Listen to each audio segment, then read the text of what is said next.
Hey, this is Matt from InvestiQuant. Today is Monday, August 30, 2021. The markets are fairly mixed today.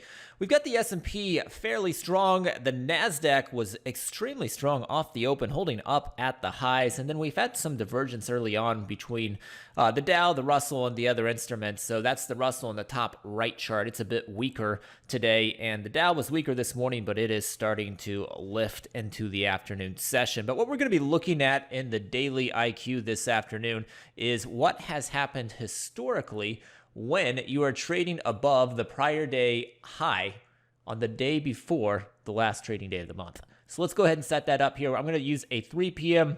time-based entry that gets long. The exit will be at 4:15 p.m. Eastern time. Now, to describe the action, the only thing I'm going to say price action-wise is at the time of entry, which I've got set to 3 o'clock, the price is above the prior session high of day. So I'm going to go into this post-open filters, intraday close versus daily levels, and I'm going to hit equals next to the intraday close is above the prior day high. So I've added that to the test. Next, I'm going to go into the indicator section. I'm going to put us in a bull market environment. So I'm going to use above a 10 and above a 200-day simple moving average. And then lastly, I'm going to hop into the calendar library, and I'm going to say it is the day before the last trading day of the month. That is one of the unique days that's available here in the calendar section.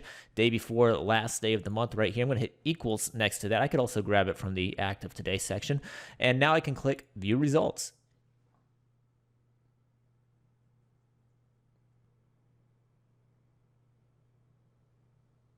And here we go. These are the results based upon entering the market long at 3 p.m. Eastern Time, exiting at 4:15 p.m. Eastern Time, when it is the second to last trading day of the month, and the price is above the prior session high of day at 3 o'clock, and this is taking place in a bull market environment. Historically, we've got 30 samples in the S&P dating back to 2003. For the NASDAQ, there are 42 samples. There's 33 in the Dow and 33 in the Russell.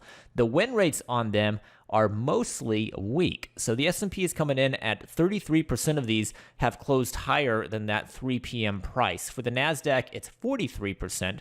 For the Dow, 42%. And the Russell is the only one that is slightly favored at 58%. So 3 of the 4 have weak win rates there. If we look at the average moves, the average loss is larger than the average win for the S&P and for the Russell. The other two have larger average wins. So the NASDAQ and the Dow have larger average wins. So we're mixed on what has been the larger moves historically speaking, but 3 of the 4 have been a little bit weaker when you look at the win rates on these as we approach the close. So hopefully you found that helpful. Good luck today. We'll see you next time.